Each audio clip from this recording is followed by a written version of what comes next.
एक महान संत हुआ करते थे जो अपना स्वयं का आश्रम बनाना चाहते थे, जिसके लिए वो कई लोगों से मुलाकात करते थे। एक जगह से दूसरी जगह यात्रा के लिए जाना पड़ता था। इसी यात्रा के दौरान उनकी मुलाकात एक साधारण सी कन्या विदुषी से हुई। विदुषी ने उनका स्वागत किया और संत से कुछ समय कुटिया में रुककर आराम करने की याचना की। संत उसके मीठे व्यवहार से प्रसन्न हुए और उन्होंने उसका आग्रह स्वीकार किया। विदुषी ने संत को अपने हाथों का स्वादिष्ट भोज कराया और उनके विश्राम के लिए खटिया पर एक दरी बिछा दी और खुद फर्श टाट बिछा कर सो गई।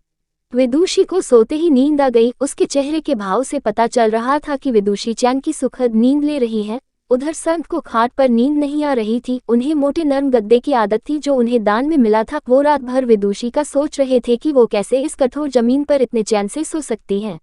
दूसरे दिन सवेरा होते ही संत ने विदुषी से पूछा कि तुम कैसे इस कठोर धरा पर इतने चैन से सो रही थी। तब उसने बड़ी सरलता से उत्तर दिया, हे गुरुदेव, मेरे लिए मेरी ये छोटी सी कुटिया एक महल के समान ही भव्य है। इसमें मेरे श्रम की महक है। अगर मुझे एक समय भी भोजन मिलता है तो मैं खुद को भाग्यशाली मानती हूँ।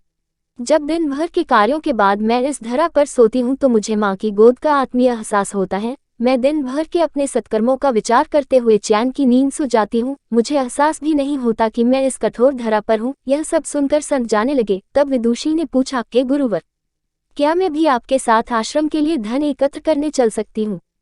तब संत ने विनम्रता से उत्तर दिया, बालिका, तुमने जो मुझे आज ज्ञान दिया है उससे मुझे पता चला कि चित्त का सुख कहाँ है।